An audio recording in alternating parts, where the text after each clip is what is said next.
Hello, Millwall fans. Paul Eiffel here. It's time for Chat with Chaps.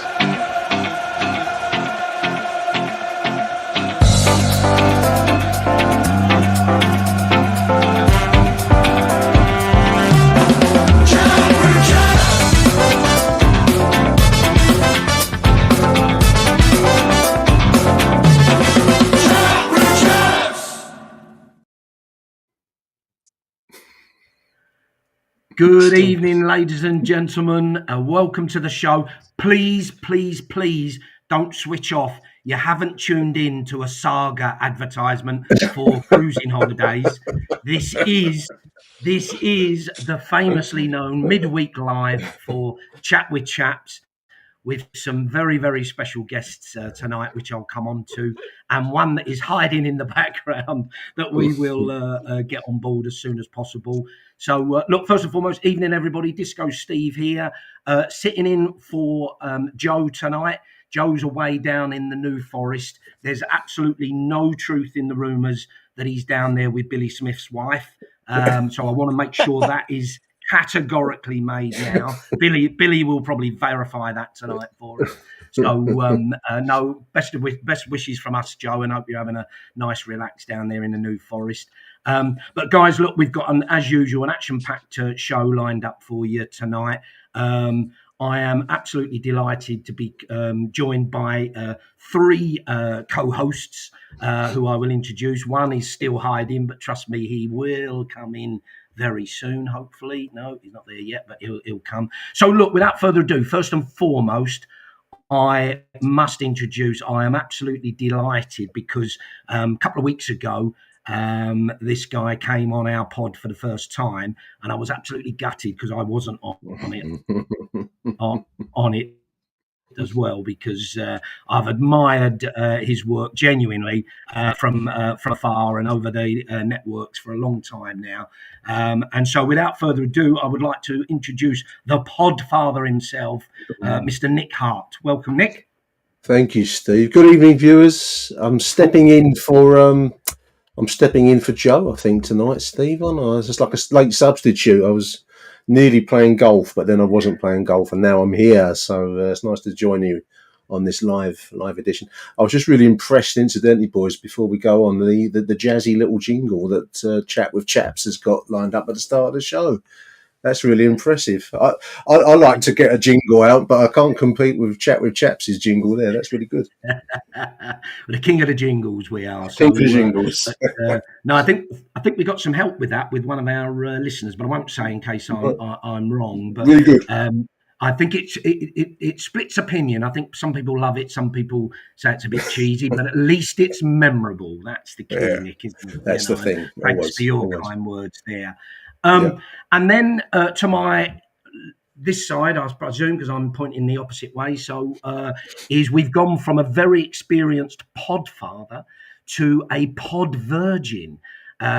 Joining us tonight for his first. He might not look it, ladies and gents, but he is a virgin, a pod virgin, and that is my good friend, Mr. Jeff Cook. Welcome, Jeff. Thank you, Steve. Thanks for the invite. As I understand it, Jesper couldn't make it tonight. Is that right? So I've been drafted in. So it's going to be chaos because I haven't got a clue what I'm talking about, apart from the fact that I've got 55 years of watching that shower down the new den and the old den. I was going to say, I hope you weren't going to say there, I'm a Palace fan as well. That would have gone down like a lead balloon. Jesus. Imagine that. But, welcome, Jeff. I agree. Listen, a Millwall fan through and through, bleeds blue blood. So really looking forward to your comments tonight. And then hopefully at long last, just being me, although it's gone again, I think, is Angelo. Can you hear us at all? Yeah, I can't get the camera to work, mate. It worked. We can hear you, Angelo. We can hear you, and I know it's a pain for you, Angelo, but would love you to stay on if you want to zoom out and come back and try again. And look, if any listeners can stick in the comments how Angelo can get his camera going, we'd really appreciate your IT expertise. We don't mind if it's a front end or a rear end camera. We just want to see Oh, it's Gone. funny. It's a true interactive Look, show you got here, Steve, isn't it? Asking for IT really help. really have. You're not going to demand a big unit, are you, Steve? I'm not going to peak too early with that, Jeff. So we'll come on to that. Good one. But look, without further, what we'll do is look before we go on, guys. I'll tell you what we'll do. I will go to the message board and say hello to a few of our viewers while hopefully Angelo gets on board again. So we've got Jeff joining us nice and early. Evening, Jeff. Thanks for coming on board.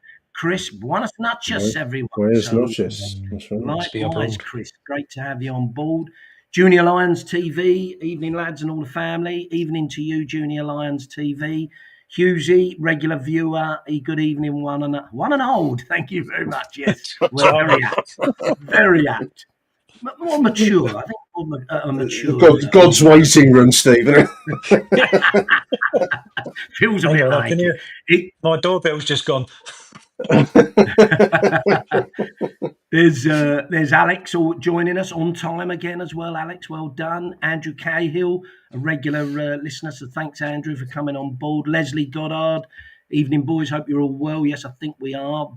Bender Beaver, I think it is Bender Beaver. I think Joe has a different pronunciation, but we'll welcome Bender Beaver. Always value your inputs. Evening boys from Leslie Goddard. I think we had you already. Joe MFC, Bonnet de douche. Absolutely. Do you know what Bonnet de douche means?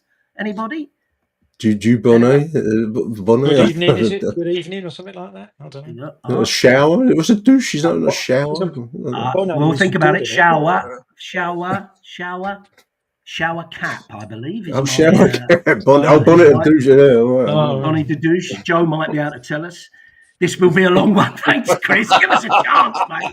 Christ almighty, we're muddling our way through. Wait till we get to the wartime stories. Bloody hell, then you'll be with us. So, Wall Lion, evening, lads. Evening to you. Evening, Connor. Good to have you on board.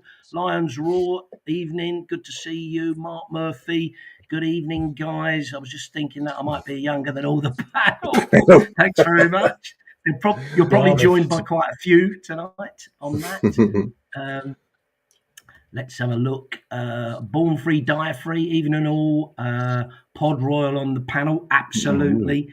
With Nick joining us. Thanks for that, Nick. Sticks, evening Sticks. Craig Jones is joining us. A certain vintage, yeah, like a fine wine.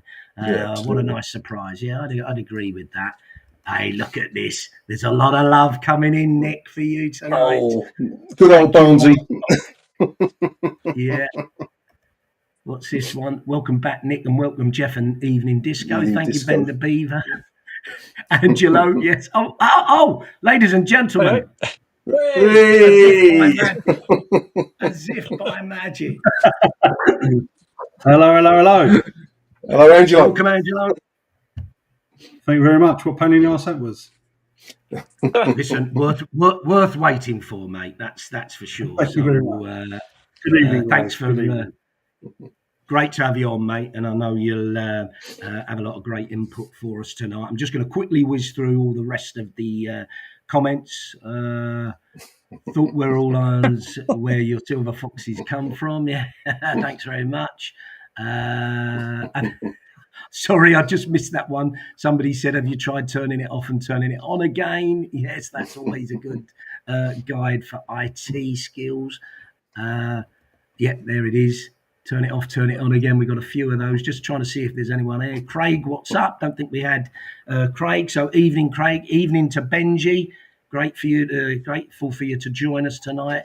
Evening, guys from Yorkshire, Mark Lindsay. Welcome, Mark. You're the wrong side of the Pennines, mate, I'm afraid. White Rose country. We're Red Rose over here. But you're very, very welcome. Yeah, there's Andrew Cahill confirming. Shower cap. Yeah, absolutely right. And there's a few others that have joined in. What's this? John C. Evening. Did you not get invited on the team trip to Spain?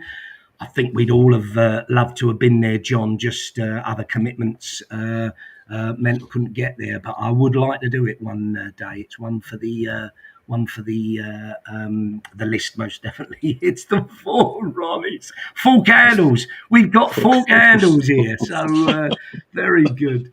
One for the kids there, Steve. Absolutely. I think they'll be turning off in their droves. Oh, now you're losing Chris's youth market, mate. There won't be a lot of TikToking tonight, I'm afraid. Big E, always great to have you on board, Big E. Thanks for coming. Space Army, yes, thank you very much. Alex, Angelo, are you filming on your Ring doorbell? Brilliant comments. Jace MFC, I thought it was Jose for a minute, but it's Jace MFC. Evening to you, Jace. And Junior Lions, his name's Andrew, so yeah, we'll call you Andrew instead of Junior Lions. Guys, welcome to all the listeners. This show is nothing without you guys coming on and supporting us. And to that very point, please, if you haven't done so, please like and subscribe. Put some comments in. I'm sure we'll get a boatful tonight based on the start and how we've gone so far. But actually, it really does help the algorithms and therefore help to contribute to the charity that we do this for cancer research. So, as you know, we've already raised a huge sum of money, but we'd love to continue doing that. So please keep contributing by subscribing, liking, making comments, and you'll be, for free of charge, you will be helping donate to a very, very worthy charity. So, without further ado, we will crack a jack on with the agenda. So, for the listeners' benefit, I'll reel through what we're going to cover off.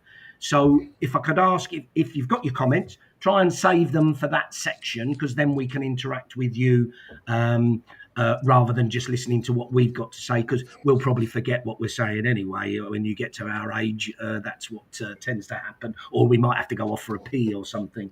Or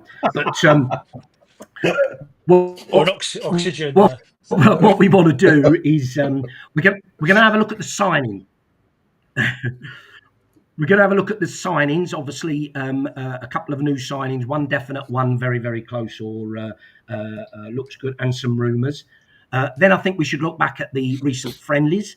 What have we learned from the couple of friendlies we've had, and what do we expect from the up and coming game against Elche? I think that's the pronunciation. Might get your thoughts on the white kit. Are you a yes or a no on that? And then I think we'll have a little talk about the Alex Neil interviews recently. What's your thoughts on those, and what's your sort of views on how we're going to do this season? Look, we're 12 minutes in. We want to get done in no more than 90 minutes, so we will rattle through. But yeah, look, please put your comments in, and I will endeavour to include as many as possible. But please trust me, it's very difficult to multitask at my age. But I will do my able best. It seems to have dried up actually at the minute, so I don't know if they've stopped coming in or I've cocked it up. But anyway, so without further ado, let's crack on. Signings. If you don't mind, I'll start with your good self, Nick. We've officially now signed Zach Sturge after probably one of the longest rumours in living history, and very, very close, if not done, Massimo Luongo. So do you want to give us your thoughts on those two, please? Yeah, I mean, really, really pleased with Zach Sturge. Obviously, I thought he really performed well. The little cameos we saw from him last season, the injury as ever last season seemed to plague him and us generally. But I thought it was really impressive. Very attractive, attacking fullback, the pace, everything that we need. I thought also, just give a swift passing mention to dear old Joe Bryan, who takes a bit of stick from time to time, but I thought his form improved, especially with the competition. I think I saw Alex Neil in one of the club interviews mentioning the need for competition in the place, in the left back position. And I thought it was a great signing, signing from Chelsea. He really does look the part for me. So very, very happy with Zach Sturge. He's not on the trip to Spain, I don't think, because he's signed so late in the trip itinerary.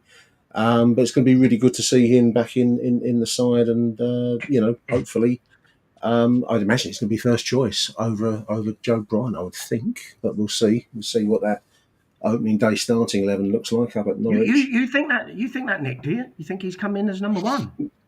I would have number three, thought. but number one, first choice. I mean, if we're placing our emphasis on youth, which seems to be the the kind of general direction, then it would be. I would have thought so. I mean, that's slightly unfair on Joe, but it depends who's looking best, or who's looking hot as we get towards the first game. But no, I would have thought Zach Sturge would be a start. I would think. The form we saw from him last season, I don't see why not. But we'll see what the what the training, the friendlies, and all the rest of it, what they look like when he's in the side. Yeah. The other guy, Luongo, I don't really know that much. I don't really pay much attention to Ipswich. I know when you do podcasting, listeners, you're meant to really be on it with other teams. I don't really. I've heard his name, and I imagine he's come in as a George Savile type. And I'm going to guess that we're signing him for a lower wage than maybe Savs was looking for from the club. Hence the move to Luton. So, it's okay. I don't really know enough about him to get excited over Massimo Luongo. But if he's rated by this recruitment team, then that's pretty good by me, because I seem to be finding the mark a lot. So, no, happy. Good points there, Nick. Thanks. How about yourself, Angelo? I tend to think that he will be back up. I can't see how you. Sorry, Sturge or Luongo? Sturge. I think Sturge will be back up. Yeah, I can't see how you can drop Joe Bryan after probably the best 6 months he's ever had with us. But the thing is if there is an injury to Joe Bryan, we've got a really good, exciting, strong, athletic replacement. So, like Chris done a short video earlier, didn't he? And what Chris said, I think he's right. I can see it not this season, next season he probably will be our regular number one. But I think they'll start with Joe Bryan and then just bed him in at the odd game here and there. That's the way I think it's going to work. But yeah, delighted to get him on board, mate. Delighted. Young, fast, strong. Great potential. Fits the bill, doesn't he? Yeah, most definitely. And what a wonderful dilemma for Alex Neil to have as well, Steve. Well, two great choices. Take your pick, really, for me. But correct. Agreed, Nick. And that's what it's all about, isn't it? Competition for places only gives you better situations. And people are mentioning Adam Mayer and Mayer and the youngster and the boy Drake. Looks quite good in these friendlies. So, and we will come on to that, guys, about the friendlies as well. But and Luongo. Angelo. Before we go on, it's been there for a while now. Thank you very much, Andrew. I think he said his name. I think he had a bit of a bet 1 week. So that is really, really fantastically generous of you. And we really do appreciate that, Andrew. So thanks very much. Very nice of you. Angelo. So Luongo? Luongo, when I first heard the rumours, I thought, do you know what I mean? I wasn't that blown away. But I've been hearing great things about this guy. His character. Again, going back to the short video Chris put out, very intelligent. Apparently his manager at Ipswich said he's the most intelligent footballer he's ever coached. So I think we definitely needed that little bit of experience after Savile going. So and what I saw in the friendly match, he wasn't doing anything out of this world, but just nice, neat and tidy, and good positional sense. But I think we need some more experience. So I'm sort of like a little bit I'm a bit more for him there as opposed to the beginning, hopefully it will help the younger midfielders. I don't know if he's going to be a regular starter. I don't know. It depends how fit he is. Phil Clark was saying he's carrying a little bit of timber, but he's got 4 weeks until our first game, so I'm sure he can get himself into shape. Aren't we all carrying a bit of timber in July, in fairness? So, who are we to judge? But look, I think you're right. I think look. From my point of view, I wasn't over enamoured when I first heard it, and I thought, a bit. But I always really like when an opposing team's players, the fans, rate them highly and send them off positively, etc., etc. So, and I've heard nothing but good comments about the guy.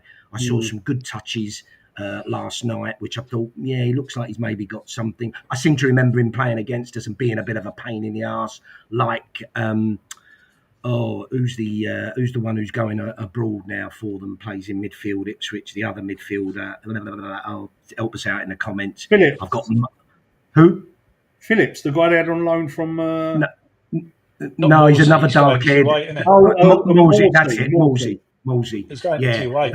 I seem to remember those two being pretty decent. So look, time will tell. Sturge, good signing as well, and glad we finally got him over the line. I tend to think Joe will retain the position until he can, take him out. But like you say, Nick, I do think Alex will be fair and say, you show me who's best, and I'll put you in. I'll trust you both. Yeah. Jeff, any thoughts? Yeah, I'm in the camp where I think that he will start with Brian. As Angelo said, he had a fantastic. He really turned it round. I mean, me and you both, Steve, was probably one of his harshest critics at the time when he started that season. Last 6 months, you couldn't fault him. He was fantastic, and I think it would be harsh to just tell him a young kid's come in, however good Sturge is, which obviously we all think he is. But I can see Brian starting. But let's face it, with his injury record, is he going to do a full season anyway? Sturge will get his chance at some point. But yeah, I think it's a great signing because he fits our new kind of like pathway, doesn't he? Young, skillful. He's been brought up in the Chelsea academy by the sounds of it. So yeah, I'm pleased with the signing, but I'm in the Joe Bryan first choice camp at the moment. But that's not to say Sturge isn't a great player. I think I didn't see him that much last season, like you, Steve, because we don't get to many home games. We just see him on the telly, and he didn't feature that much, did he? Towards the end, he did a little bit, but not really seen enough of him to make a massive judgment. But I think it's a good signing, to be honest with you.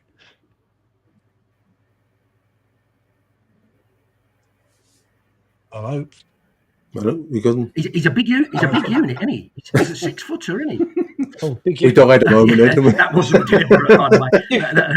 I'm trying to ad-lib there, Nick. I don't know whether it's me or you or what, but jokes aside, he is, and I think Chris said in his review that, look, potentially he could become a wing back. He could even become part of a back three if we wanted to go that route, So he's no doubt got a little bit of, various options to his game as well. So it's a good investment. What about Massimo? Luongo. Luongo. Yeah, don't know nothing about Luongo. I'll end up calling him something else completely. You know what I'm like. But I didn't know nothing about him. I had a quick look at a stats page. An interesting one on him is in his championship season. The year they won, they went straight up, didn't they, from what I call the old third division to the first. He got 11 yellow cards that season, which is 1 every 4 games, which must fit us perfectly, I think. He's obviously aggressive. Whether it's aggressive in the right way, he's never got any reds, but 11 yellow cards, and they were. I take it he's out of contract, so we haven't had to pay any money for him. Is that right? Correct. Yeah, correct. Because he's valued on this. Yeah, apparently, he lives in Bromley, so I think he can walk to work as well. So, or get a bike to work. Maybe the bike to what do they call it? Bike to ride to work scheme. Maybe we do something like that for him. Yeah, I noticed he started. He's been around a bit, and he's been started at Tottenham. Was it Ipswich for a little while? Back to Tottenham, Swindon, QPR, Sheffield Wednesday, Middlesbrough, and then Ipswich. But then again, I suppose that's about average for a player of his age. I suppose, isn't it? I don't know. Yeah. But he seems. I haven't got any idea what he's like. But looking at the stats, which obviously football isn't played on paper. He looks like he might be like I think Nick or Angelo said, the Savile kind of replacement, because we do need some kind of leader there. 100%. And what do you think of that point there about his age and ability to keep out to all of you? Any thoughts on that?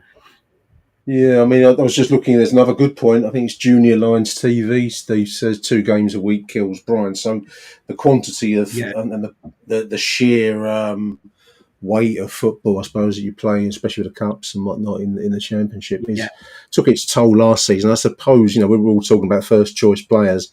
It might well be a rotation. It might well be that they get rotated quite a bit. So it may be no first choice, second choice. It's just turnaround in that sense. Age, yeah, I mean, experience. I think we've all made the same point. We've lost quite a bit of experience with the likes of Wallace and Jules Saville and even Sean Hutchinson leaving the club. There's a lot of good young players, a lot of prospects, a lot of pace, and kind of squad that I think most Millwall fans like to see. But you do need that experienced head out there, especially when the pressure gets turned up a little bit. So. I don't have a problem with Massimo Longo. I don't know enough about him to really comment on him, but he sounds like the kind of player that we would look to.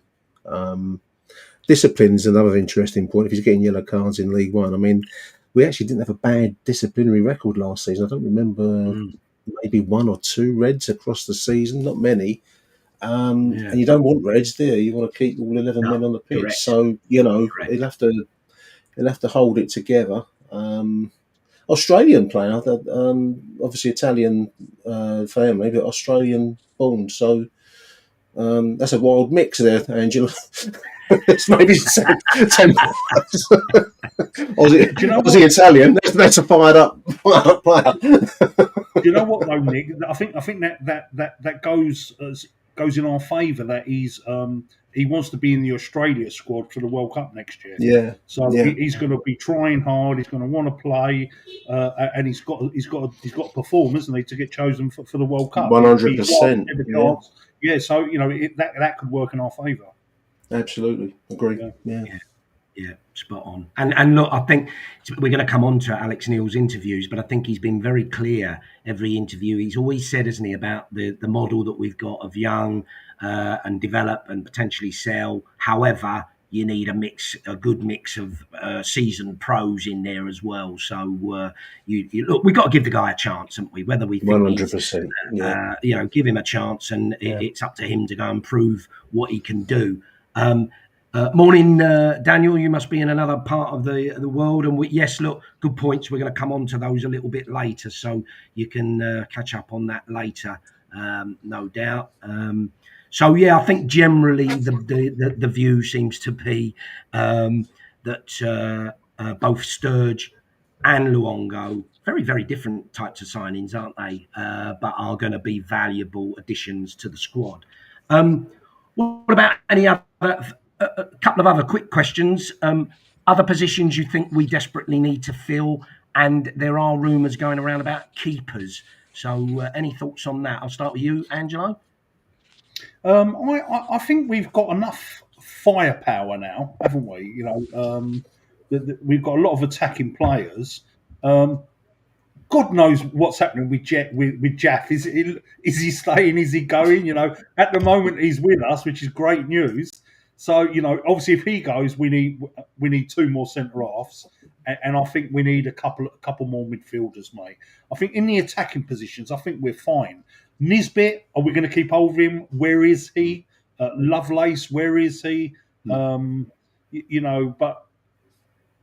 have got obviously quite a few strikers and attacking players, mate. So for me, 2 defenders, 1 goalkeeper, and 2 midfielders.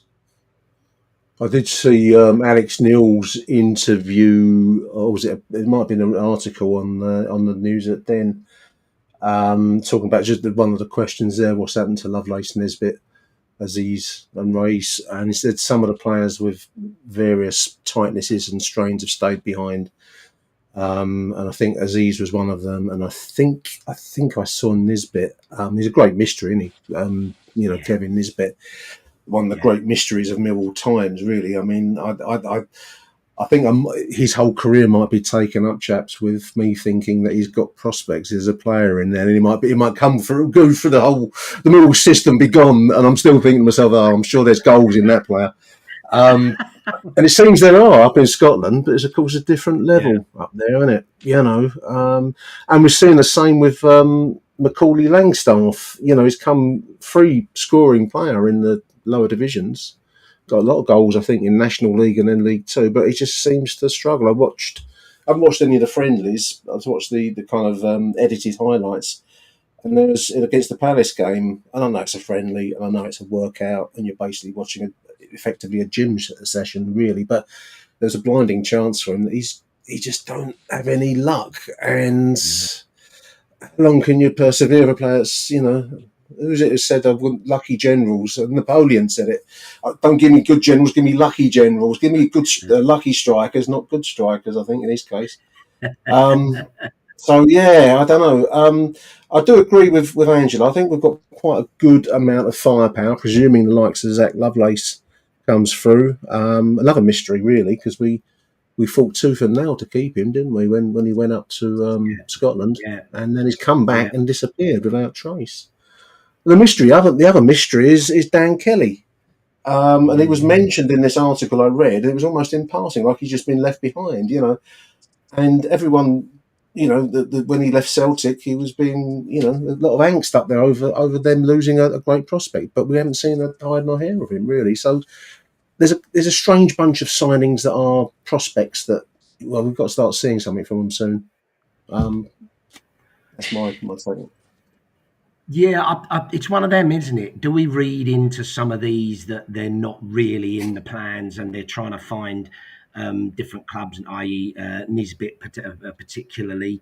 But I personally, I do genuinely, I've said before, I always get the impression with Alex Neil, he's very astute on player fitness. And he often mentions, doesn't he? They're not quite ready, and got to work on this, and we've got to work on that. So I genuinely would imagine it's no point taking them out there and doing what we're doing out there, even though there's the camaraderie and all that, team bonding, etc. They need to be doing different work in the gym or whatever, or there could be some things going on in the background. Lovelace has been mentioned. He's one that really frustrates and worries me because it feels like he came to us injured and he's still not bloody fit. And, I think, Angelo, you're in the same. I just think if he does get fit, he's going to be something special. But he's got to get bloody fit, hasn't he? And start some games for us, what about the rumours on the keepers, Jeff? Yeah, there was a couple of rumours of the Man United keeper, wasn't there? The Czech goalie and possibly Tim Krul. I was thinking about that. Any thoughts? Yeah, the thought I had about the Man United goalie was, first of all, when I read it, I thought, who's he? And I realised he was on loan abroad, isn't he? Is he in Portugal or somewhere like that? I don't know where he is. And I thought, blimey, he must be decent. And it's good that we're trying for someone like that if we are. And then I thought, typical like after I sent to Millwall fan, well, what if he's that good? And how's Jensen going to get back in? But I suppose that's not a problem, is it? If you know what I mean. Jensen can't get back in because we get this other keeper and he's that good. Who are we to worry about it? But it's almost like, will someone like that come to us knowing that you might not be first choice by Christmas because we've got this supposedly blinding keeper that's just coming back from injury? So I don't know really. I mean, you can't moan. If they're good players, they're good players, aren't they? I think, like Angelo and Nick both said up front, I think we're not top heavy because we'll never be top heavy because we've got the worst injury jinx in the world. So we'll never be top heavy. So the midfield and defenders is probably, as you say, the where we got to be looking for. I was wondering whether that Australian lad that we were just talking about. I don't know if anybody else was coming in for him. But then it struck me, I thought, well, he's Australia. I wonder if he spoke to Tim Cahill about us. And Tim has said, yeah, that's a great club to go for. Who knows? I don't know. Yeah. Just a bit of a theory. You never know. He probably hates Tim Cahill's guts, but you don't know, do you? It's all speculation, isn't it, really? If he does half of what Tim done, we'll really be happy to have him on board, won't we? That's for sure. Yeah. Seems like a lot of goalkeepers, boys. I don't know. Don't you think? I mean, if we're signing this Manchester United player, I've seen his name. It's gone out of my head. But anyway, the Man U goalkeeper I reserve. If he is a prospect, then that's going to leave us with now this Max Crocombe. We've got George Evans, who I'm going to guess will be a loaned out because the boy can't go back to under-21 football. He's played now in the champion. You know, he's going to want the big time, isn't he? And we do have, presumably, Lucas Jensen in recovery. So I don't know when he's predicted to return. I'm hoping this side of Christmas, you know. So we've suddenly gone from, you know, having to field George Evans as a kind of a boy keeper at the end of last season to suddenly having four goalkeepers. So it seems a lot. Yeah. There must be plans afoot to move some of them. I'm going to guess Evans out if we get Crocombe and A another in the squad. Manchester United's A another. Then I'm going to guess that means that Evans gets loaned out. I would think. I don't know. With Jensen to recover. We don't really know enough about the injury that Jensen's got. We don't know what kind of injury it is and whether there's an expectation or possibility that he doesn't recover as well as he went out of the game. I don't know. I thought it was Achilles. Is it not Achilles? Was it? Which is pretty nasty, I'd imagine. Yeah. Yeah. So, you know, there's a lot of potentials there, isn't it? We'll see. You know, the Man United goalkeeper, was that a loan or was that a permanent? The Man United. A loan would make sense, Angelo, wouldn't it? A loan you'd think. 6-month loan would be okay. Yes. That would cover that possibility, and then Jensen to come back. But who knows? ACL. I'm sure there's a plan. There's a plan in the background. And Nick, sorry, did you say other positions that you feel we need? Did you? Well, I think we've said that we've got the firepower, and I think just watching some of the friendly footage. I don't watch Friendlies, viewers. I can't bear Friendlies. I don't watch them. I only watch the little condensed highlights of the goals. And, you know, we've got goals from Ivanovic and Coburn, and even Luke Cundall got in on the scoring act. So that's all good stuff. Yeah. Quite a nice interview with him on the club website. But you can't get away from the fact that last season we scored, I think, correct me if anyone's watching, correct me if I'm wrong, I think it was 47 goals we scored from 46 games. A lot of 1-0 wins, of course. So goal scoring has got to be, you know, we can't keep winning 1-0, and we're not gonna get up the table really with that kind of slim margin. You do need to get 2 goals potentially, and you look at the number of other clubs around us that scored in the 50s, the high 50s, low 60s. There's a good 20 goal spread practically with a lot of our, you know, rival sides, if you put it that way. Yes. So I think goal scoring, goal creation, midfield we don't really seem to score many from midfield. I know Casper got in on the act a little bit, didn't he, last season? But, you know, that's the likes of Billy Mitchell. Presumably he's going to be a starter. I would expect him to be. Getting forwards and scoring goals. It may leave gaps at the back, but that's got to be something that is on Alex Neil's mind. I think it is, listening to some of his comments the other day. But that's an area, I mean, how you solve that, I don't know. I love the 2-man forward line. You know, as listeners can see with our, you know, collective years of wisdom, we probably all love a 2-man forward line, don't we? We'll think back to Teddy and Cass and the old days, and even Morrow and Gregory, you know. So that's very much a Millwall thing, the 2-man front line. And I think Ivanovic and Coburn really works well as a twosome up front. And who knows, you know, whether Nisbet's got anything about him, whether he can come in off the bench, maybe, I don't know. We haven't seen much of AJ Matthews. We don't know what kind of striker he is, really. Yeah. So, there is a lot of firepower, but it does need to start shooting, doesn't it? And scoring. Yeah, 100%. I don't know. I mean, I would have, you know, the other side of that coin, boys, is that we've only conceded about the same number of goals. I think it was 2 more, and that was probably down to the Blackburn shellacking that we had when we got beat 4-1 up there, and that probably took the balance into the minor zone, you know. So, you know, we don't score many, but we don't concede many either. That's the good side. So, solving that conundrum, that's why Alex Neil gets paid his wages, doesn't he? I'm glad I don't have to do that. I'm not sure how I'd solve that problem. But absolutely. Yeah, if you're looking for an area, that's got to be, I would have thought, goal scoring, however that you're summing up. Yeah, creating or scoring. Yeah, absolutely. Jeff, any specific thoughts? No, I mean, I think it was. I know we're going to touch on the friendlies, but I think it's dead encouraging to see both strikers score a goal early in pre-season. You know, I'm like you lot, supported this mob for years, and whenever we've bought someone, even Langstaff to an extent, I was so excited about. because I was a big fan of his when he was in the conference and or the what they call it, the National League now, and also League Two. And I mean, I could be wrong, but if he'd have put that goal, that chance away against, I think it was Borough in one of the first games, Luton, that's it. Yeah. The goal he pulled off a bit of a worldie, didn't he? But I always think like if he'd have, but we have had this kind of like yoke round our necks kind of thing of we buy a striker and we wait 20 games for him to score. And I can think back, you can all think back. I know Neil Harris was exactly the same. I don't think he scored for 10 games.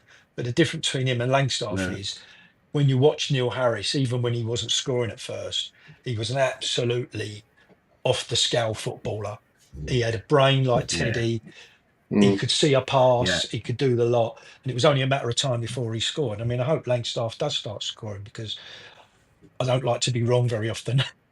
I'm totally wrong with him at the moment. I'm gutted. And the other thing I was going to mention quickly, I know I don't want to, that Dan Kelly thing. When I was reading that thing from Alex Neil and he was talking about all the people missing, and he made a point of saying all their injuries, and then at the end, all he said was, "And Dan Kelly's not here." Yeah, I noticed that, Jeff. Yeah, I noticed. What do you mean? What do you mean? Is he injured? Has he done a run out? Has he gone back to Scotland? Is he homesick? You know, that's. I mean, I've got no criticism of Alex Neil whatsoever. He speaks beautifully. You feel like there's a grown up in charge at last. No disrespect to Neil. He was great in his own way, but it's almost like I feel like we've got a proper manager now. But for Alex Neil not to even say, "Well, he's got this, he's got that," I just don't know. That's sort of got my nervous system up and running. I read the same thing, Jeff. I read the same comment. I thought that's weird. It sounded like the boy left behind in class when everyone else has gone to the seaside, or the school coach, and we've left behind the one that didn't do his homework. The only thing I'd say with that, I share your thoughts, but the only thing I'd say with that, there was last year, there was a few times, wasn't there, when we had injuries, and they were very, Langstaff, he was very, very vague with Langstaff's injury, wasn't he? And then Liam Roberts and various others. So sometimes they are a little vague. And let's be honest, if you've seen any of the training videos, the warm-up videos, etc., he's in them all, Kelly, isn't he? They did the one when who you sitting with on the plane or rooming with. He was on that. So he's involved. But as you say, it's one of the great unknowns right now, isn't it? One of the comments. Just looking at one of the comments going through Ben the Beaver. I think we're all of the view.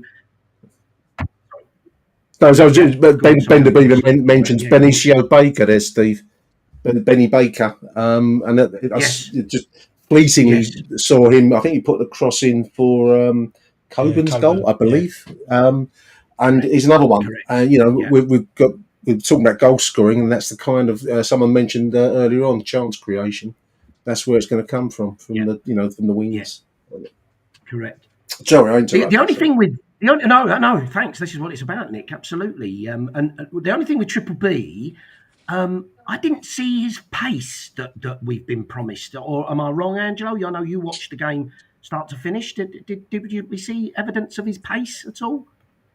Yeah, I agree with you there, Steve. I agree. I thought he was going to be a lot more rapid. But we mustn't forget it's very, very early stages of pre-season, isn't it? Yeah. So, we've got to give these guys a chance to get up to fitness. But I'm a little bit like Nick. Nick, I hate friendlies, but for some reason I've watched the two friendlies on Millwall TV. And Benicio Baker, I thought he grew into the game yesterday. He got better as the game went on, and there was some bright little spots for him. So, I think he just needs to get a bit more fit, Stephen. I think we'll see the pace. Yeah. And look, I was just going to say there as well. I think we all agree there's probably room for a couple more, 2 or 3 more signings, and we're probably no doubt hoping we will get that. Somebody mentioned that Caleb Taylor, the centre half, looked like that was a genuine interest. And he's saying Coventry are now in. I didn't know that, so be interesting to see. It did seem like they wanted a lot of money for him, so maybe we priced ourselves out of that one. But when you think about it, you rattle off all the names that we've got, including, your Mayers, your Kellys, for instance, and some of these youngsters that we might come on to in a minute. we've got quite a bloody squad of players. It's just getting the right mix and the right, the right formation, etc. I would imagine, at the moment. Going on that, any thoughts on some of the youngsters? We've talked about Triple B. Obviously, he'd be a youngster, but obviously he was signed. What about some of the ones coming through? Any thoughts? Angelo, did you see any promising talent coming through? I'm excited. I'm excited about Lamptey. I can just see something in Lamptey that I like. He's the one. Yeah, Howland was. I've heard loads of good things from Howland, but I thought he was a bit quiet. But yeah, I was impressed with Lamptey. I could see a player in there. I really can, mate. So I'm hoping he gets a few minutes this season. Yeah, for sure. Jeff, did you manage to catch any of the games to see? No, I didn't. Any of the youngsters? I tried to get it on my dodgy Fire Stick, but it wouldn't work. No, all I saw was the goals. All I saw were the goals and 3 decent goals, and it was nice to see Kundal run through and bury that one. Yeah, because he didn't have the best of starts last season. I think he admitted himself in the interview I saw with him that he was lacking a bit last year, and he's really dedicated himself this pre-season to getting fitter, getting more on the ball, getting more aggressive. I mean, it must be. I mean, I know it's a lot of money, but for us, £1 million is a lot of money, isn't it? So you like to think there's a player there. But no, I don't know anything about the youngsters. Never seen any of them, to be honest with you. So I can't comment. But it sounds promising from other people. Any thoughts? Any thoughts on that from Rob T? Massey? I mean, I haven't seen any of the football that we played out there, boys, but I have read the names, and Angelo's mentioned Lamptey. Massey is another one that you keep reading about. I think the main thing, having only watched the clips, I mean, there's some really nice moves. That the second goal, which I think was Kundal's move, was like a move down the middle, a flick header on which he ran onto and buried really, really nicely. That's exactly the kind of move you want to see, direct, fast, but skill applied. And just listening to Alex Neil's interviews recently, that's the kind of football, because I was wondering what kind of shape and formation, what are we going to look like? And I think it's that, in a sense, that it's going to be high energy pressing and then fast, direct football. And that's, to me, is manna from heaven. I mean, that's all I want to watch every other week when I go down there. So, if it's played fast and hard like that, and we've got players that can put the ball away, and in fairness to Luke Kundal, I don't think I was alone, chaps, in thinking, well, he looked like a dud last season. So he had one good game, and then that was that. And he said as much in his interview, and fair play to the boy. He said he didn't play as well as he wanted to. Whatever was behind that, I don't know. But he's looking to improve, and he certainly did in that second goal in Spain there against Northampton. Right? I thought we scored some really nice goals. And I know that you can talk about the quality opposition. Pre-season, you're on a 3G or 4G pitch or whatever it's called, and you're in Spain, it's hot and all of that, but you can still see the bare bones of something there. And I was really hopeful. I'm going into this season really, really optimistic. It's unusual for me after 50 years. No, it's understandable, Nick. Very understandable. I deliberately went on Massey there. I've got to say, what I've seen of that lad, he just looks to me like he's something special. Not just nice and simple, tackling, but technically good, good distribution, and looks mature for his age. Didn't really get much of a chance last year, but they didn't stick him out on loan, which was interesting.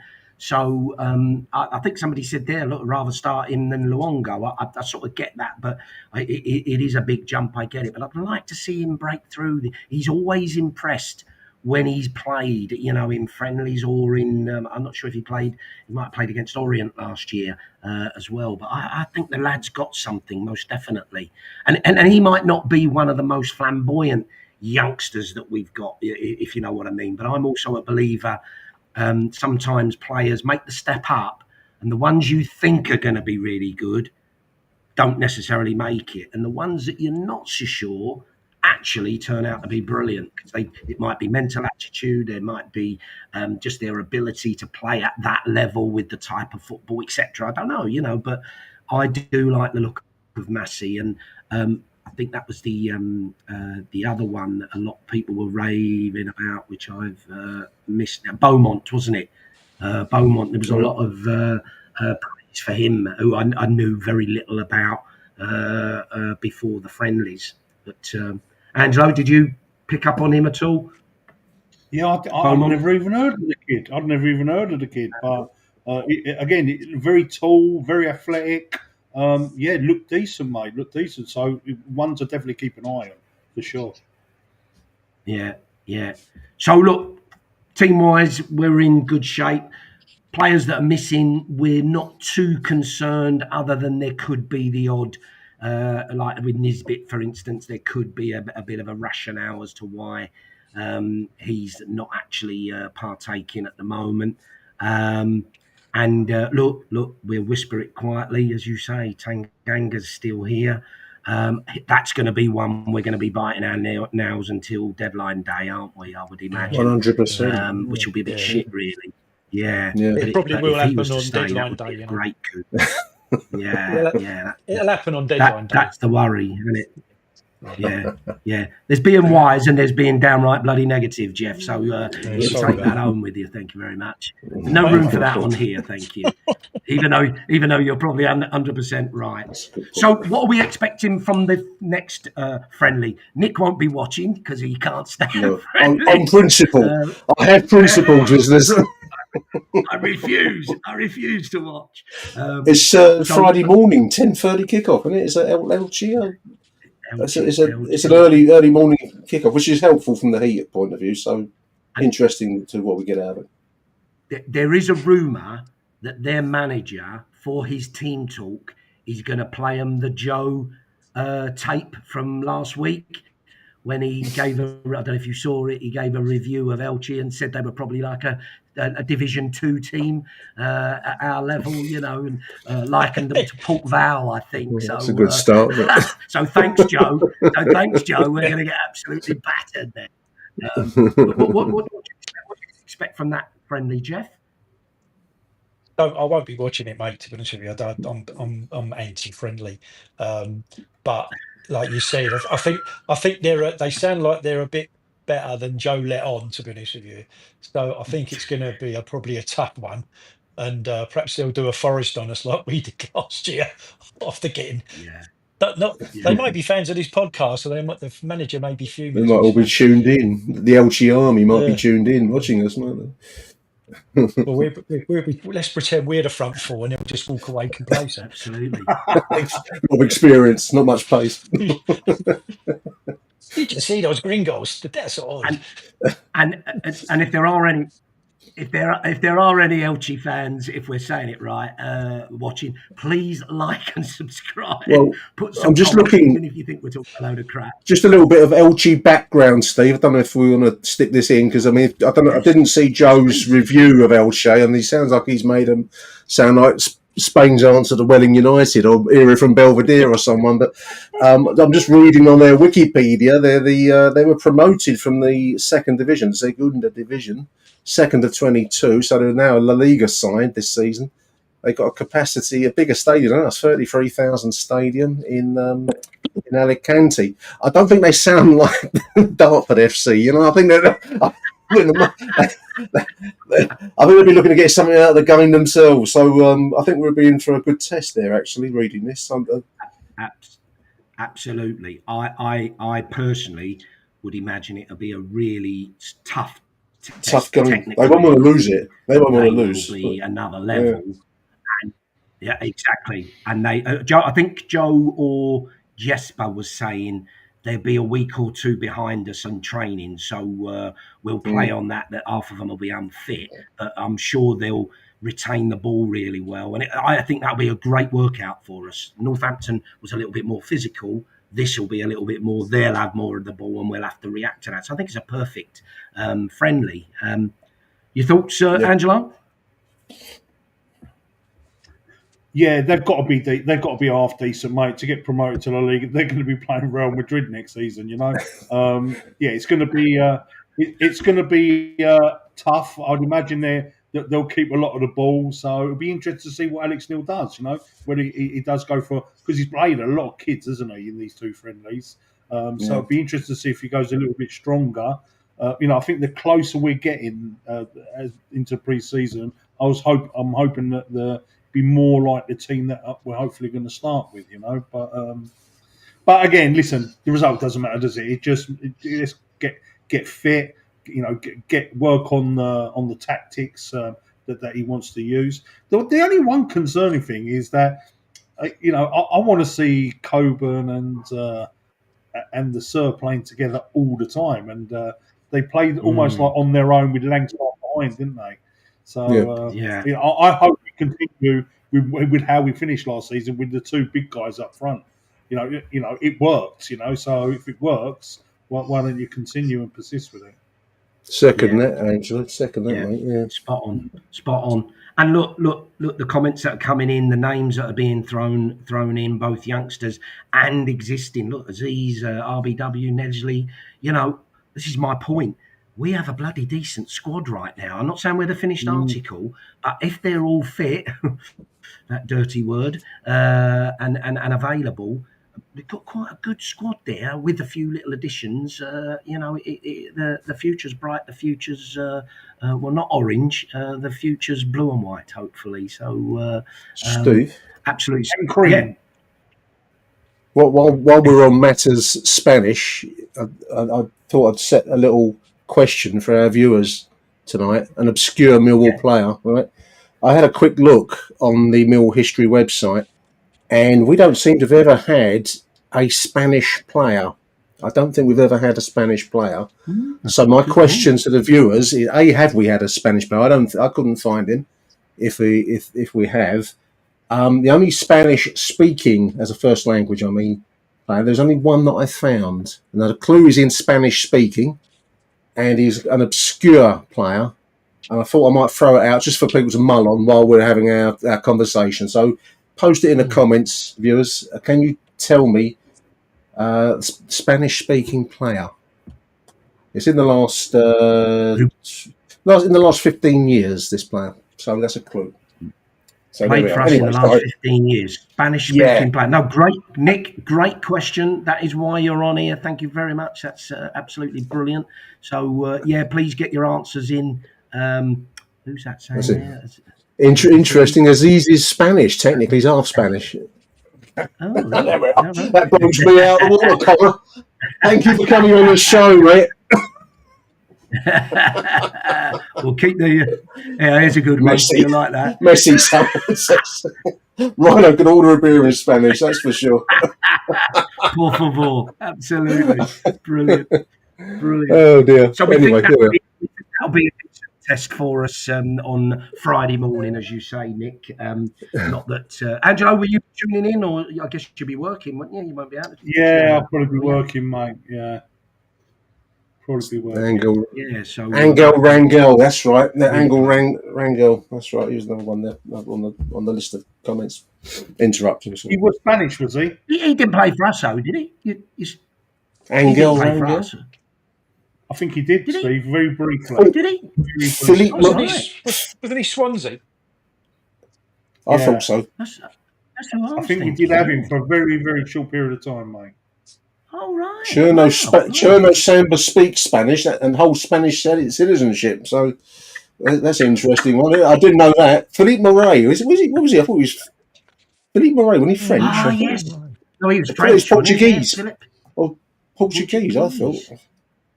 Anyway, we've gone off subject there, Steve. Sorry, mate. This is it. We are going international these days, aren't we? With a New Zealand keeper, a potential Aussie joining us. Nejli. What's Nejli now? What's Algerian? Is he Algerian? Algerian Dutch, is he, or Belgian? Yeah. No, and we've got Casper as Dutch. Belgium, I mean, sorry. Dutch, Jesus Christ, Steve. But yeah, we're going very continental. So, Philippe Moret's Portuguese. That Angel Rangel on his Wikipedia doesn't say he played for Millwall.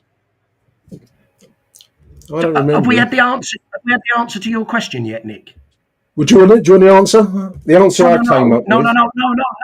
No, I haven't seen it. No, I'm sorry. I haven't seen the name in there. Angel Martinez. There's one there from Andrew Cahill. Let's have a look at him, because I think you might be right. I looked on Mill history, but it wouldn't load properly, so I'm not claiming my answer as definitive. And we just naming Spanish players, or are we? Well, ones that played for Millwall. I couldn't find. I couldn't find many that have played for us. Put it that way. Angel Martinez. Sorry, I've introduced anarchy into the show.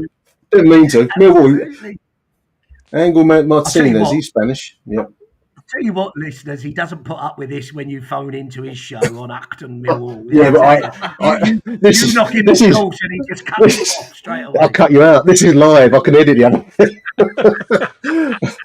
Everyone says to me, "Oh, you sound so intelligent," because I cut all the shit out and talk. Oh, how we could do that Angel Martinez. I came up with another one, though. What are they doing to my show? Yeah, Dave Paella. Dave Paella. Not Angelo Peretti either. He's Italian. What about Charlie Chirico? It's not Lurcio. No, do you want the answer? Do you want the answer? No. No? Let them guess. No. Okay. All right, let them guess. All right. No one likes us. We did have Juan. Juan was Brazilian, therefore Portuguese speaking. Anyway, we've gone off the path here, haven't we? Pissing Chris off again. Look, this is going to be a lot brilliant. Love that. You know what? That's a good one. I like that one. I can't wait for our first. Sorry, Angelo, I didn't get that. You what? I said I can't wait for our first Korean player. Every championship team got a Korean player apart from us. Apart from us. Exactly. Or a Japanese player. Diccio? No, Italiano. No, he was. He'd be Italian, wouldn't he? Italian. Yeah. Good guess, Jace, but he's Italiano, like Angelo.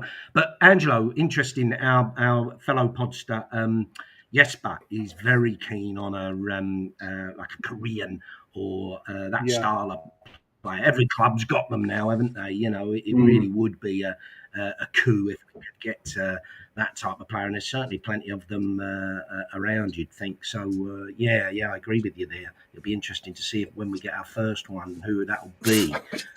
Fucking no. Oh dear! Some of the comments. Connor's got a good one down the bottom of the pot. There it is. Korean. Anyway, what was our agenda, Steve? Move along. Well, Get it together, lads. Ben the Beaver, great question. Do any of you think we've got a big money signing coming in at all? Ooh, I think the club's invested a lot of money already, being fair. If it's a £5 million all-in deal for Coburn, that's a big outlay for Millwall. And it's not long since we've brought in the likes of Negley and Bacon and all the others. You know, so I think we've invested a fair bit recently. I'm going to guess, Bender, that if we're going to bring in a £3 million signing, we might have to send one out. Mr. Tanganga might be the generator of the money for any further big signings like that. Given that we do have coverage to some extent in central defence with Kramer and Jake. So I don't know. That's an open question. I think that might generate some money for signings. That's the only way I see a big money signing. I've got a view on that. I've got a view, Jeff. Yes or no? Do you think big money spending? If you'd have asked me that before Coburn, I would have said, yeah, I think we must have 2 or 3. I'm not saying Coburn is the only one, in that level, but I've kind of like took me eye off the ball in so much as big signings. Because it potentially is a lot of money. Yeah, spent a lot for us. I mean, if we did come in with another £2 or £3 million player, or even 2, we're already like full of optimism for this season. I mean, as an aside, like I've never been so excited about a season. I'm like 66, so I'm really, really looking forward to it. If we did add another couple, of course, it does depend how good they are, doesn't it? Because what do you get now for 2 or 3 million? You have to be very, very astute in that market, don't you, and pick up some gems like we did with Casper and Fleming and people like that. But I don't know. In my head is saying no, we won't spend any more money now. I'm not saying 'cause we'll do signings, but that big marquee signing, I can't see it somehow. I'd love to be that's wrong. a no. That's a no or a yes? Sorry. Or I don't know. I'm on the fence, and it's quite prickly. Angelo? Yeah, I think we'll get surprised like we were surprised with Negley. I fancy it. I fancy we will get a big European, not a big European, but a European name that we've never heard of. Yeah, I fancy one coming in, mate. Mm. I agree. Yeah, good point, Jace. I agree. Good point by Jason. Spot on. Yeah. He was very bullish with that, wasn't he? He was, yeah. Had we got Coburn by then, by that interview, or not? I don't think we had we? I don't think so. Got Coburn? No. So obviously he was part of it. Sturge would have been part of it. But you really got the feeling there was some big stuff potentially happening. So I wouldn't be surprised if we splash some cash again, which just seems unbelievable for us, and sort of blasé saying it when we've all lived through as Jesper was talking about last week, the Paul Goddard being our record signing for 34 20 years, isn't it? 850 grand, unbelievable. And he was another goal scorer who was a flop, Jeff. You're absolutely right, yeah. Typical of our luck. But any nearer the name so far? No, I'm not seeing the name that I've got. I mean, people have mentioned Angelo Martinez, and they're correct. As I said, there's only one Spanish-speaking as well. Viewers, don't miss out on my very calculated wording there. Spanish-speaking. But yeah, Angelo Martinez would be another one actually. So that's a good choice. All those that have mentioned on Martinez, there is another one, Spanish-speaking. Any another little clue, because we seem to be struggling with it? We are going to go back to the 2013-14 season, which I think, from memory, and I haven't checked that, I think that was the heyday of Mr. Ian Algernon Holloway. I think it was his. I think we had a season of a lot of players, didn't we? Didn't we have about 30 or 40 plus players in a season around that point? We had a lot of players. Yeah. And I think that was during the pomp of Mr. Holloway. And there was a bit more, Nick. Position. Go on, give him the position, and that's it. Came to us. This is a very well-known club. He came to us from Sporting Kansas in the USA. Yeah. Signed from Sporting Kansas. He played for Leeds for a bit. Is it? And is it Nick? Yeah. I thought he was Italian, or is it? Fabrini's Italian, isn't he? He's Italian. Yeah. Fabrini's Italian. I'll read out his club list just to add a bit of as we're into the Spanish thing. Started his career at Barcelona C, went to Espanyol B, Gymnastic. Then he went to Swansea City. Bessoni, Rod T wins it. Rod T wins. Federico Bessoni played for Swansea City, Leeds United. Came to 13 games at Charlton, one game at Swansea, Swindon, Oldham, then Sporting Kansas City in the USA, then Millwall, two games. One was a substitute and one start. Then he went, of all the clubs in the world you could go to, having left the Den, he went back to Spain to a club called Prat. That's the name of the club.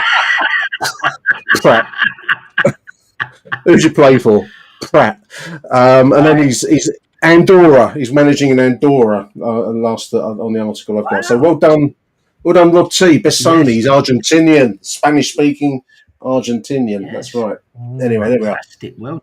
What a question! Yeah. What a question! And I do remember the name, but I can't remember him at all. No, it was. I think we had that season. We had. It was when Holloway didn't he come in halfway through the season? Holloway, did we sack? Yes. Yeah.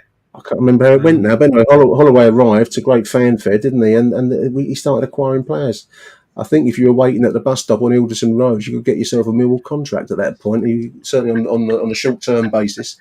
And we had loads of players, and Bessoni was one of them.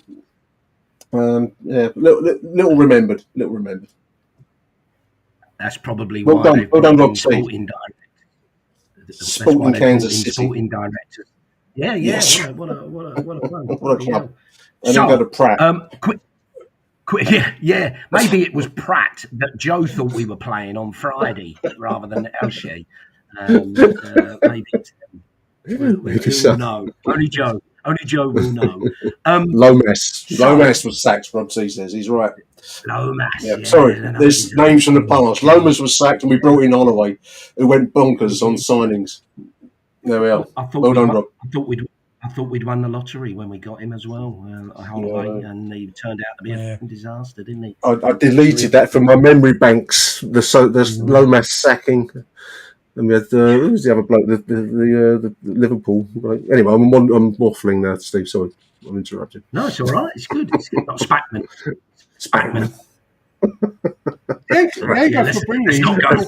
What a period. This is how far we've come, though. I mean, I think Jeff mentioned having a grown-up in charge, and you know, I personally feel last season, don't know if the viewers would agree or if the boys would agree on here, I thought given the injury crisis that we had for a large slice of last season, we finished 2 points off the top six. But I thought some of the football we played was really good, given the restrictions that you had to work with. And I do think, and everything I've listened and met him now on the Zoom call we did the other day, and listening to him at the dinner at the end of last season, he just comes across as a really intelligent manager. And I can't think of. Harris was blood and thunder, and I love Neil Harris and that style of football because we're Millwall and we love that. But there's a next level, and I think Alex Neil is at that next level. I've been really impressed with him since he's arrived. And Nick, it feels like he gets us, doesn't it? And likes us, he gets us and likes them. Yeah, he said that. He comes from small town west coast of Scotland, and so it's Glasgow suburbs, that kind of thing. So I think he understands, and he said this the other day when we did the Zoom call with Chris and the other boys on the call. He said he loves football. Number one, he actually loves it. He would watch it, watch it in the park, that kind of level. And I think he really likes the kind of the gritty kind of hardcore nature of Millwall. It's not like other clubs we can name here, And I think he really responds to that. I think he comes across really well. When he first arrived, I don't know if everyone would agree with this, but I thought he might be a bit dour and a bit flinty and a bit, bit stern. The kind of archetypal Scottish manager. 100%. He's actually a really warm bloke. When you get talking to him, he comes across really nicely, and I think he's a good fit for us. Really, really, really do. I agree. I was really surprised. One of the comments he made, and he was asked about his number two, like his support team. Yeah. And he said, "I'm the livelier one." And I thought, well, like you say, Nick, I took him as being a little bit more laid back, steady, etc. But what another comment coming? Martin, can't think. Is it Martin something or other? I can't remember this number two's name, but he said they all do very vital parts of it. He's got like a team of people that he works with. For anyone who hasn't seen it, it's well worth a watch. All of these interviews, I think, are worth watching. But no, he's very close to this guy Martin. He's number two, and I think the players are improving. You can see it. Certain players, and we've mentioned Joe Bryan. Let's go back to the start. The improvement, because I think he's being shown a bit of love, and Ivanovic, he's being worked with a manager that he clearly respects, and he's being shown a bit of warmth and affection. And I think that's what went really wrong for us towards the end of Neil's management, and I think he's a perfect fit now in Alex Neil. So I'm really hopeful for the season. We'll see what it's like at 5 o'clock on Norwich on August the 9th for me. That's the test. Angelo Billy Mitchell, didn't he? That's right.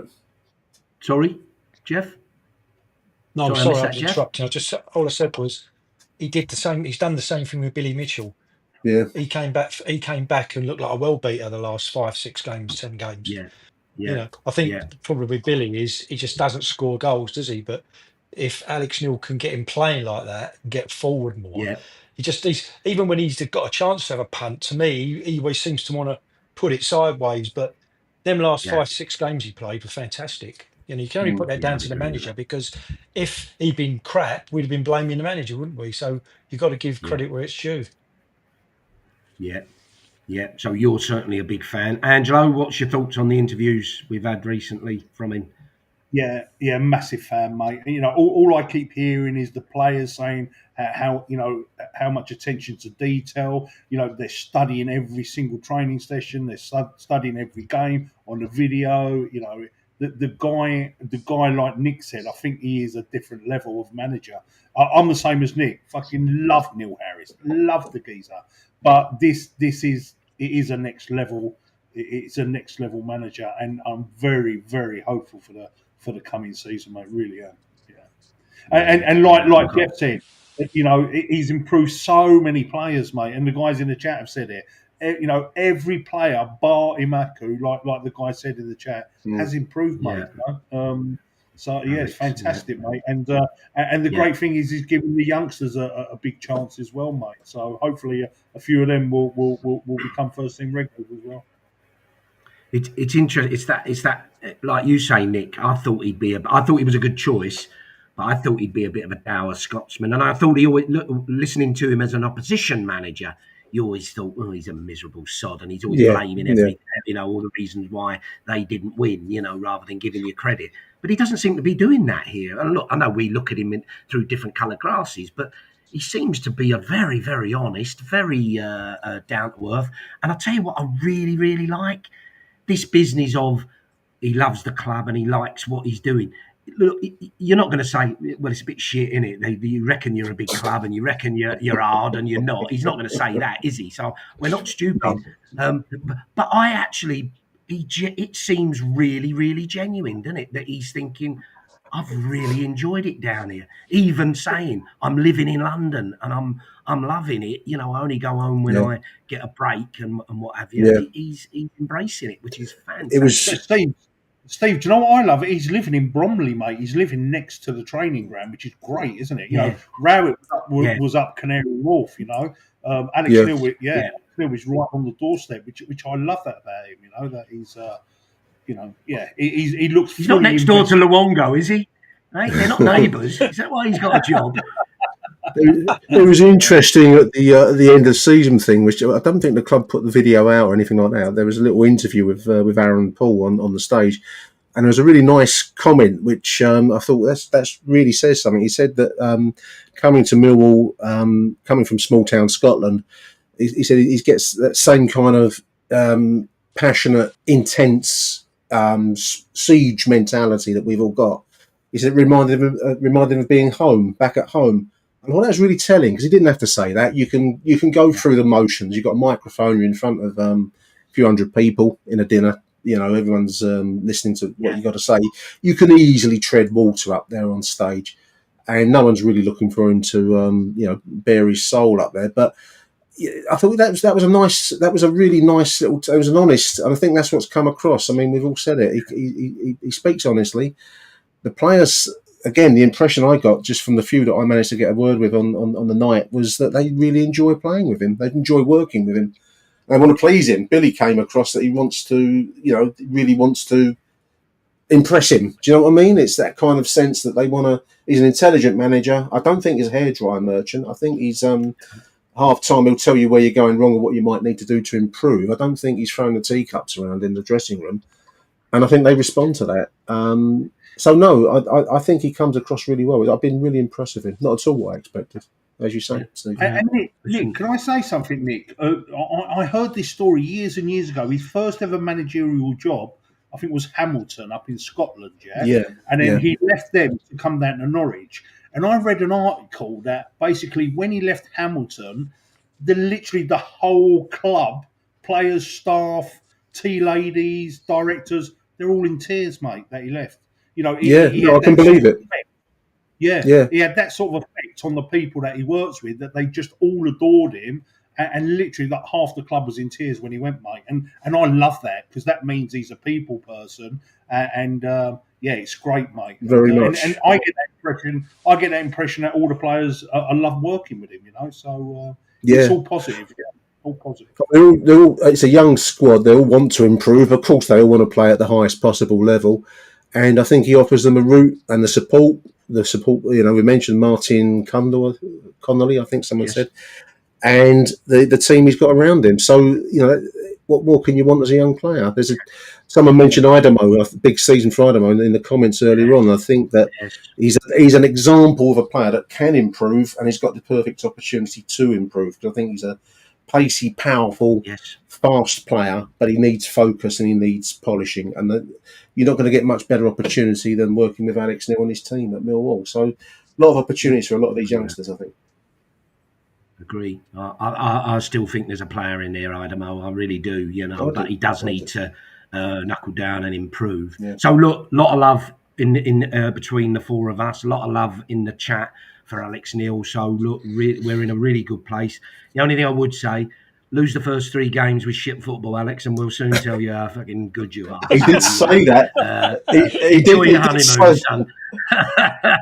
He did mention that. He said the thing with Millwall fans is they're fantastic support, but they'll soon let you know when you're playing pony. You know, we didn't use that word, but you know what I mean. It's true, 100%. It's 100%. So we'll have to remember all this, guys, when it goes a little bit pear-shaped. Yeah. Don't quote me. But at the minute, it's very positive. Right, I'm going to do a quick yes or no, and I want the guys the listeners in the chat to say yes or no, and then we'll go on to one final point that's just been raised before we finish off. So the new away kit, the white away kit, and I've got the one from a couple of seasons ago when I was 60. It's got 60 on the back, so it's not because I've got the old version. It's sentimental to. I think you bought me this, Jeff, actually, didn't you? For me 60th, I think, didn't you? Yeah, I think you. Or your missus did, yeah. It must have been your missus. Anyway, in the chat, and we're going to go round here. The new white kit, yes or no? Angelo? It's not white, is it, Steve? It's not white. I thought it was like a cream. Cream. Is it ecru? Is it ecru? All right, bloody gog one. It's not white, though. These Italian fashionistas, It's not like Jesus Christ. Well, if it's white, it might have been mixed up with one of the someone's black socks or something. You know, got in the wash. Yeah, that's probably what it was. It's a definite yes for me. It's a nice top. You could wear it out. You know, it's nice. It looks nice. I like it. So a big yes to the Chris. I thought it was white. So cream. It's a funny material, isn't it? It looks a very unique sort of soft touch, chamois material. There's going to be people tuning in saying, "What the hell's going on?" The Great British Sewing Bee with 4 glasses. Last gentleman of a certain age. Thumbs up from Angelo. Oh dear. Jeff, chamois, cream. Be honest. Yes, but I'm not sure about the green bit. If it had been the green bit, I'd have been 100% behind it. Yeah. That's. I like it. I lost you there. You're not sure about the green trim, did you say? The green line. I like it, but I think if the green bit hadn't been on it, I'd have I might have almost bought it. Put it that way. Yeah. So it is a yes from you, yeah. And Nick, judging from you, I mean, I like it. I like Millwall in white or dark blue. I quite like the dark blue. People get very excited over this stuff, don't they? Really, I mean, fundamentally, all we're talking about is a T-shirt like you might get a decathlon with that. Quick drying wicking, that's all it is really, with a badge on it. But anyway, people get very, very excited over this kind of stuff. It looks like a slightly off-white of some sort, a hint of ecru, I think, viewers, it would be how I describe it. But I like it. I mean, the detail, as Jeff says, I mean, that's not Millwall colours. I don't know what that's doing on there. But then we play in all sorts of weird and wonderful stuff. I mean, that kind of turquoise thing that we wore last season. I don't know what.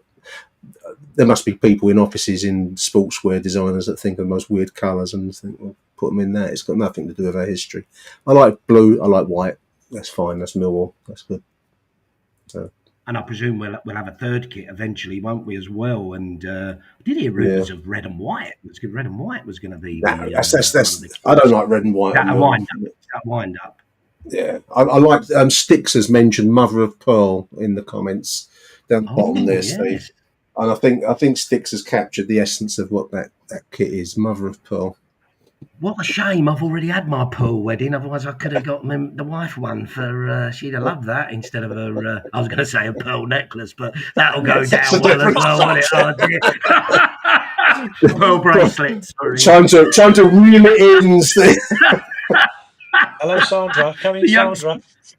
The youngsters are like, "What the hell's wrong?" Oh my God! What's this TikTok channel they found here? Look at these blokes. We're getting a lot of love. We're getting a lot of love for the crumb and what did you call it, Nick? What's the Ecru? A mother of pearl. Mother of pearl. That's Stix's. I can't claim that one. That's Stix's. Oh, well done, Sticks. Yeah, I like it. That Sticks. Really good. Really good. £320 on kits. Jesus, bloody hell. I mean, there is a shock element to it. I mean, I know they'll do it, and we're not alone. We're not the most expensive, but the price of this stuff is, well, it's exploitative, viewers. That's what it is, exploitative. There's kids that want it, really, isn't it? Anyway. Ivory there. Bloody hell. What are they? How much is a shirt?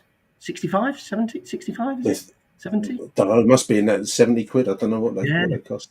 Bloody hell. Unbelievable. I don't really see. We talked about timber earlier on. I don't really see. I see you're wearing a bit of sportswear there, Steve. You must be well honed. The days of me being able to get away with a figure hugging sports shirt is probably. I need a bit looser, bit more flattering. I can only do it when you only see my shoulders, Nick. If you can't see down, then I wouldn't have it on. Don't worry. We're all in the same boat. £55. So it looks like there's a lot of 55. 55 quid. That's not that bad, actually. But anyway. There are a lot more, aren't they, the Prem teams, I must say. Right, I'll come back to those guys, but I've got one last question I want to pose. I thought this was a really good point as well, of which there's been many. Do we think the league will be stronger this year with teams coming down and the ones that have come up? Barring Leeds, in my opinion, it's a tougher league, Gav. Jeff, what's your thoughts on that? Oh, can't hear you. 1, 2, 1, 2. Can you hear me? Yeah. Hello? Got me? Yep. Gotcha. Yeah. Right, yeah. I think it's just a natural progression. I think that league just is getting stronger every year. Doesn't matter who comes up, who goes down, the competitiveness of it, the amount of money being spent in that league is like a mini premiership almost, especially for the mob that are coming down with their lovely parachute payments. It must help a lot. But as I said earlier, going quickly slightly off the question, I'm pretty confident that we're going to be up there challenging. Because we've got a great manager. Like you said, Steve, we've got an abundance of talent in that squad. The only thing that worries me, as it always has for probably the last 5 years, we just seem to have an injury jinx, and we never seem to never seem to get it off our backs. It seems every year it gets worse and worse. I mean, we might be lucky this year, and by the law of averages, I like to think we would be. But you only need an injury to Coburn or the big Serb, don't you? And we'll be looking round, sort of thing. I know we've got replacements for them, but not in the same style of play. But yeah, I've gone off that. What was the question in the place? Is it a tougher league? No, you answered it well. Yeah. I think it's a stronger league. Definitely. Birmingham, Wrexham, they're all going to spend biggish, aren't they? But I think we're gone are the days when we're just struggling championship team. I see us now as a challenging championship team, and I think we're going to go close this year at least. Yeah, good. Angelo? Yeah, I think it's a tighter league. Like the teams coming up, like Birmingham are spending money like it's going out of fashion. There's people even tipping them to do an Ipswich and go straight up. Wrexham, obviously they're going to spend some money, and then the other team, what are they called? Charluton, aren't they? Charluton. Because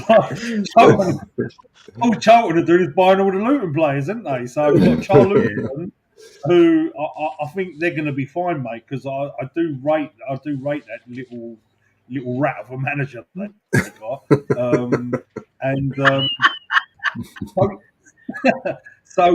yeah, it's going to be tougher, mate. It's going to be tougher, but we had a sticky part of last season. At the end of the day, what was we 2 points short? and with a great manager, with a full pre-season, lots of new players, young players, exciting players. I'm sure we're going to get more points than we did last season with Alex Neil being here the whole time. So I'll be gobsmacked if we don't make the top 6, mate. Yeah. I don't think we haven't got. I don't think we're going to see a Leeds and a Burnley this season where they start to run away with it. Do you know what I mean? So it's just going to be tighter, mate. It's really hard to like who's going to go down. Apart from Sheffield Wednesday, who are a complete and utter mess at the moment, aren't they? I don't know who else is going to go down. It's going to be really, really tight. It'll take shape when in the first 10 games, and there'll be teams that we expect to do well that will surprise us and not do well, and vice versa. Some of these teams coming up, as we say, will inevitably do well and be on a crest of a wave. But it'll be a tough league. But look, I've every faith in our ability to compete. We're splashing the cash as well as having a bloody top-notch manager, which is huge. Looking forward, and we need a good start for a change, starting with bloody Norwich. Wouldn't it be lovely to get a win there at long last?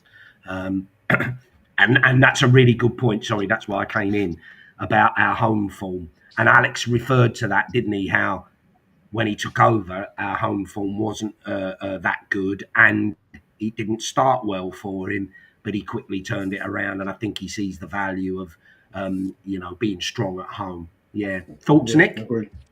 Yeah, I mean, nothing much to add to what the boys have said, really. You'd expect teams like Wrexham, Birmingham, with their money and their backing to be competing, and you've got the relegated sides with all the riches that they get. And there are the likes of West Brom, and others at that level that you'd think will be at Sheffield United that will be in amongst it. So I think it's always a tough league, isn't it? I don't expect it to be particularly tougher than other years or weaker. I think that you've got to keep moving. We are moving in the right direction. It's an interesting league. I think there's always it's always an open. You look at the Premier League last season; it was like there was no interest. They were trying to make interest out of who's going to get into the Europe Conference League and all that kind of thing, which is now sold up by Crystal Palace. So, that's I think that's the great beauty of the Championship. So, no, I don't know. I mean, you can argue it's stronger, and there's probably a good argument that it is, but I think we are in a position to compete for all the reasons we've spoken about on the show. So, really, really optimistic for the season. Yeah, I think I echo that. And look, just I don't know if anybody's got any other views. Gary's point there, I'm not sure that's the reason, Gary. I think it was just what was being offered to them at the time, etc. Look, I don't know that, but I personally don't think that's the case. I don't know about you guys. It's footballing. I think Alex Neil had a problem with any of those players, did he? It was just. It's the balance of wages versus reward. Are you going to get by keeping some when you can bring other players in that you'll get an equal amount of presence for maybe less money? I mean, it's pretty simple in the end. And those players, Saville and Hutch and Murray, they've got to go and get the best deal they can for themselves. So I don't begrudge any player. They can get money elsewhere. Luton are paying, I'm going to guess, a George Saville, appropriate wage for him, so that he'll go and get it. And who wouldn't do that in life? So, no problem for me. Correct. So, guys, look, we're into injury time. We've gone past the 90-minute mark. It's just bloody flown by. I thought we were going to finish in an hour at one point, but we've flown through. I'll go round the room just for some final thoughts. Angelo, any final thoughts before we wrap up? I would just hopefully like to see the Negleys, Aziz, RBW, Nisbet I'd like to see them get some minutes. Let's have a look. These are, there are a lot of our star players, aren't they? So I really do hope that they are tiny little niggles or their fitness is just not up to scratch because we need them sharp for the Norwich game. So I'm hoping that we'll see a few more of them. But excited, can't wait for the new season to start. Get rid of these shitty friendlies, isn't it, Nick? And just crack on with the real stuff, get a few more bodies through the door, and it'd be nice to know about Tanganga. Is he going to be with us? Is he not? Let's get that nailed down and crack on, mate. Yeah, exciting. And Angelo, these players, excuse my ignorance, but these players who you mentioned, have they said they're not even in Spain? All of them, or are some of them in Spain and not playing? I saw Aziz having photos with the fans, so he's there. I saw AJ Matthews having photos with the fans. Yes. I did actually see Sturge in one of the training sessions in the background, so he did make the flight over. But I haven't seen Nisbet. Yeah, I haven't seen Nisbet. I haven't seen Negley. RBW. I haven't seen RBW. I haven't seen Lovelace. Yeah, but Aziz is definitely over there, mate. Yeah. Right, yeah, that's what I thought. I thought some were there and some are not. It's a bit of a mixed bag. So, and Kelly, Kelly's not there. We don't know much about Kelly from Alex's comment. Yeah. Okay. Yeah. Well, look, Alex, I was going to call you Alex then. Thanks, Angelo, for eventually getting on. You were worth the wait, most definitely. So, thanks for that. Jeff, any final thoughts? No, well, yeah, I have obviously, but just wanted to say thanks for letting me to make my debut tonight. I've done the full 90 minutes. I feel a bit knackered, but hopefully I've done enough to impress the manager. I'm only looking for a 1-year contract.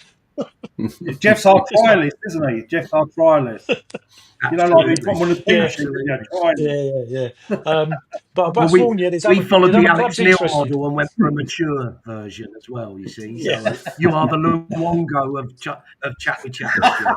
I'll have to put that on my moniker next time I'm on. But apart from that, like we've all said, really, I'm not bullshitting. I'm really excited for the season. I've never seen us have such a big squad of what I would call quite talented players, not just hoofball merchants. There's players there that can play. The little bit we saw of Negley, especially that game against Borough at home, where he put that ball in the net, but the way he played his all-round play, it's kind of like really whetted my appetite to see him come on strong. I just can't wait for it to start. Tough start as well. First 4 games are quite tough, aren't they, when you think about it? Well, on paper they are. But the good thing is at least me and Disco will be at Sheffield United away, and we are going to Wrexham at home, aren't we, mate? So that's a nice one. We booked our hotel, so we're on our way. Yeah. And a bit of love for you there, Jeff, from Jace as well. Great comment, Jace. Thanks, Jace. For that.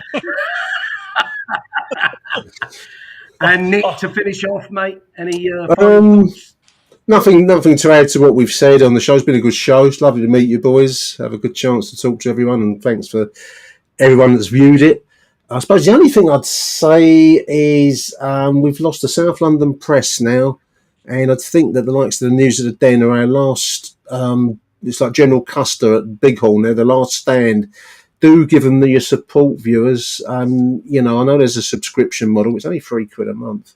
And I've subscribed to their channel and their pay content.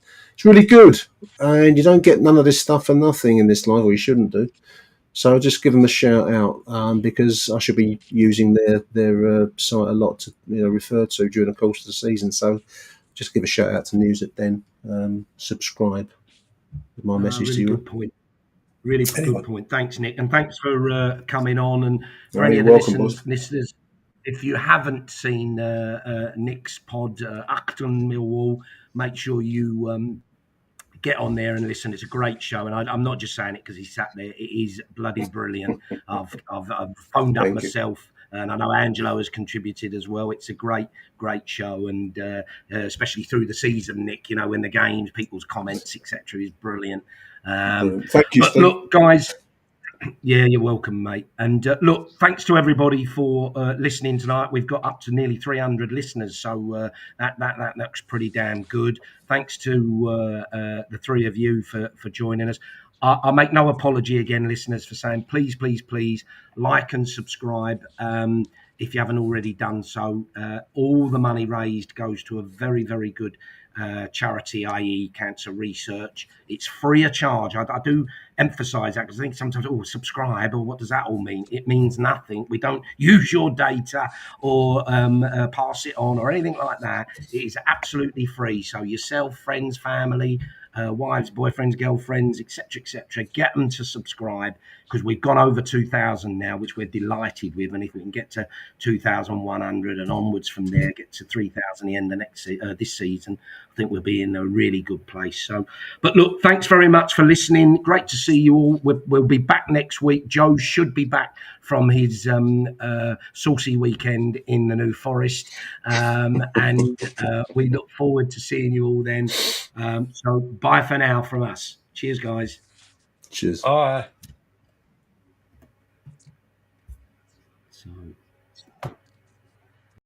Hi, it's Steve Morrison here, and you're listening to Chat with Chaps, chatting Millwall, come rain or shine.